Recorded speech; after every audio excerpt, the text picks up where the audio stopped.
Dumbbell chest flies, 3 different variations. We're gonna go from the ground first. We're gonna start with both dumbbells in the air, and those dumbbells are not touching at any point in this movement. You're gonna fly out, opening up those arms, slight bend of the elbows, and the triceps are going all the way down towards the ground.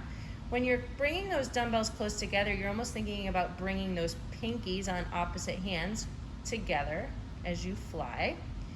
And again, we do not want those muscles to shut off, which they would do if we brought those dumbbell heads all the way together. Keep them a couple inches apart.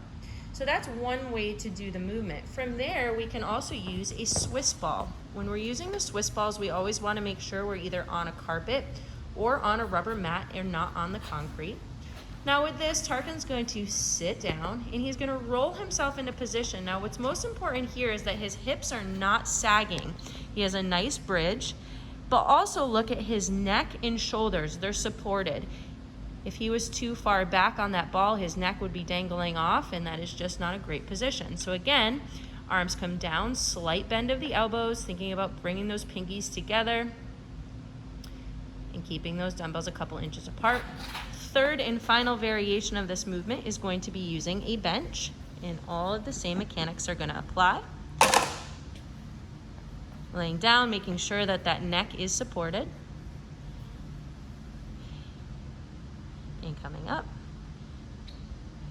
And if you noticed, when Tarkin was done with this movement, instead of dropping those dumbbells to the floor, we don't ever want to do that. He's going to return them to his thighs and then sit up. And if he was going back into position, he would do the same thing. Go from his thighs, then lean back, just to keep your shoulders in a safe position as you're going into and out of the movement.